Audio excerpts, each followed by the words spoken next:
आपके मुखालिफिन भी अब तो ये सबूत देकर वाजे करने को तैयार है और वो कहते हैं कि इसको कोर्ट ऑफ लॉ में भी जाकर चैलेंज कर सकते हैं कि अगर जनरल बाजवा ने किसी को एनआरओ दिया है तो वो एक ही एनआरओ है जो इमरान खान को दिया गया है। बिस्मिल्लाहिर्रहमानिर्रहीम। थैंक यू रेहान साहब, एनआरओ किसने किसको दिया है वो सारी दुनिया को पता है। एनआरओ किस तरह से दिया गया है वो भी सारी दुनिया को पता है। मेरे ख्याल में आप अवाम को इल इन्फॉर्म्ड समझना बंद कर दें।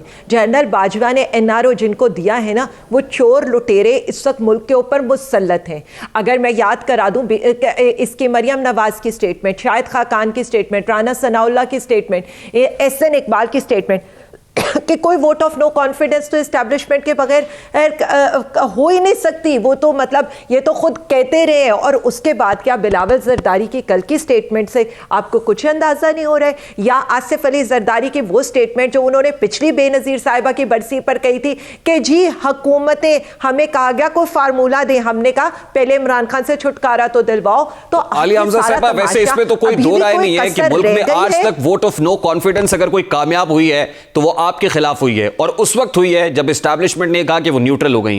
यानी एस्टैब्लिशमेंट का हाथ आपके सर से उठा, वोट ऑफ नो कॉन्फिडेंस कामयाब हो गई, इसके नतीजे में रिजीम चेंज हो गई। इसमें तो कोई दो राय नहीं।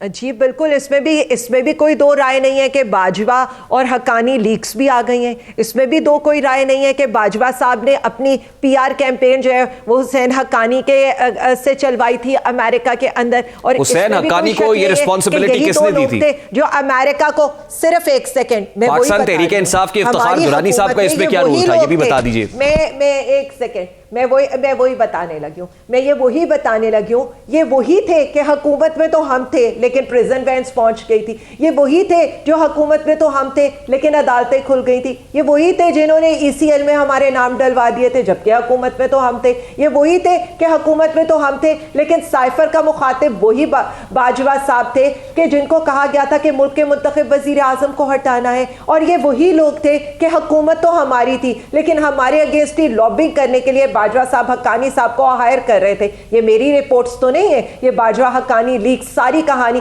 अवाम के सामने रख रही है। नहीं तो मुझे तो ये पूछना चाहिए आलिया साहब, अभी तक आपने उस बात को रिस्पॉन्ड नहीं किया है कि जनरल बाजवा ने जो एनआरओ इमरान खान को बनी गाला की जमीन को रेगुलराइज करने के लिए थ्रू साकिब निसार दिया, उस पे आपके पास कोई काउंटर आर्गुमेंट मौजूद है? क्योंकि आपके मुखालिफिन तो ये कह रहे हैं कि किसी कोर्ट ऑफ लॉ में भी वो चैलेंज करने को तैयार हैं इसको, उनके पास सबूत मौजूद है। एक बात सुने, हमारे मुखालिफिन तो ये भी कहते थे, तोशा खाना के ऊपर इमरान खान के अगेंस्ट केस लेकर गए थे। कल यही सुना गया है कि वो केस भी इन्होंने वापस ले लिया है क्योंकि लाहौर हाई कोर्ट के अंदर इनका अपना लॉयर तोशा खाना की इनकी सारी रसीदें जमा कराने के मसले पर जब पीछे हटा है तो उन्हें तो ये लग गया कि इमरान खान तो बिल्कुल फरिश्ता था। आपके तोशा खाना केस पर तो इलेक्शन कमीशन फैसला दे चुका है और इस वक्त तो ज़ाब्ता फौजदारी की कार्रवाई भी जारी है। फिर आप मेरे सवाल का जवाब नहीं दे रही।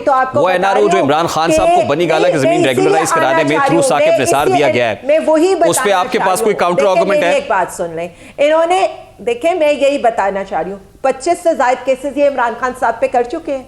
एक नया केस कर दे, नया खोल ले। हम तो बनी गाला की रसीदें भी दे चुके हैं। इमरान खान तो अपने 30 साल फ्लैट का एक ऐसे वक्त में जब सीडीए तो जो बड़ा क्विक एक्शन कर रही थी इस्लामाबाद के अंदर लेकर आया, उनका हिसाब प्रॉपर्टी माफिया के खिलाफ, ऐसे में बनी गाला की जमीन को औने पौने दामों रेगुलराइज कर दिया गया। उस वक्त की ऑपोजिशन पर सवाल तो उठाती थी, लेकिन इंकशाफात अब हो रहे हैं कि उस वक्त ये एनआरओ किसकी आशीर्वाद से मिला था। उसके अलावा प्रेसिडेंट आरिफ अलवी साहब का वो स्टेटेड पोजीशन है, ऑल्दो इसके बाद प्रेसिडेंट ऑफिस की तरफ से इसको डिनाइल दिया गया, लेकिन वो साफी जिन्होंने सवाल किया था और जिनको प्रेसिडेंट साहब ने रिस्पॉन्ड किया था वो अभी तक कायम है कि प्रेसिडेंट ये समझते हैं कि 2018 के इलेक्शंस में और बाद में सेनेट इलेक्शंस जितवाने में जनरल बाजवा का बहुत रोल था।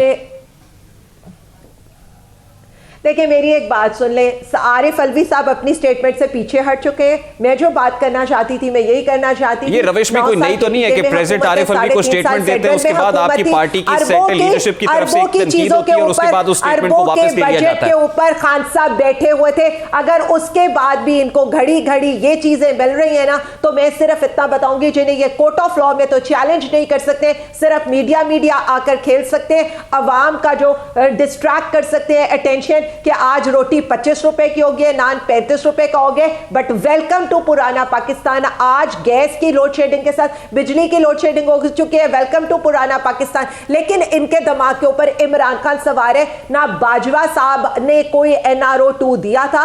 मैं तो सिर्फ इतना कहूंगी कि सारी पार्टियों ने मिलकर आलिया हमजा साहिबा NRO 2 दिया था, जो एक्सटेंशन के लिए लाइन लगकर उस वक्त जनरल बाजवा पे अगर कोई तनकीद करता था तो I still remember that time कि जिस वक्त आप ईवान के अंदर एक रेजोल्यूशन लेके आई थी कि जितने लोग तनकीद कर रहे हैं उनके खिलाफ आर्टिकल 6 लगना चाहिए। एक रेजोल्यूशन आपकी पड़ी हुई है इसके ईवान के अंदर और ये ऑन रिकॉर्ड है, अगर आपको याद हो तो।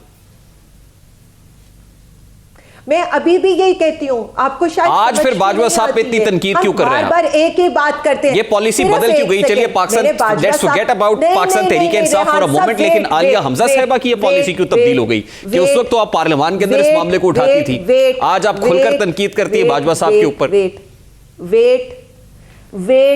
वेट अगर मेरा रेजोल्यूशन कोई उठा ले तो उस मैं वही बताने लगी हूं, क्योंकि वो रेजोल्यूशन मैंने लिखा था, वो मोशन मैं लेकर आई थी, और उस मोशन के अंदर यही लिखा गया था कि ये फौजी, ये जवान जो हमारे लिए जाने कुर्बान करते हैं, हमारे माथे का झूमर है। ये जो आर्मी है, ये हम इसलिए रात को सोते हैं कि सरहदों पर हमारी हिफाजत करते हैं। हाँ, हम उस पर कायम है। अभी जैसे वो बच्चा फहद, जिस तरह से उसकी बलोचिस्तान में डेथ हुई है, कौन उस वक्त आपकी तनकीद थी जनरल बाजवा के ऊपर जो तनकीद कर रहे थे, उनके खिलाफ आप रेजोल्यूशन लेके आई थी। नहीं, अगर आप कहेंगी तो मैं वो करारदाद उठा के स्क्रीन के ऊपर चला भी दूंगा और वो रिकॉर्ड का हिस्सा है। मेरे पास करारदाद, भले आप उससे यूटर्न ले लें अब, लेकिन मुझे याद है साहब, मैंने लिखी है, मैं कोई यूटर्न नहीं ले रही। अभी भी वही बात हो रही है। उनकी कुर्बानियों का भी हमें एहसास है, उनके खून का भी हमें एहसास है, लेकिन ये जो काली भेड़े हैं जो अपने 6 साल में 12 अरब के असासे बना जाए और अगर जवाब मांगा जाए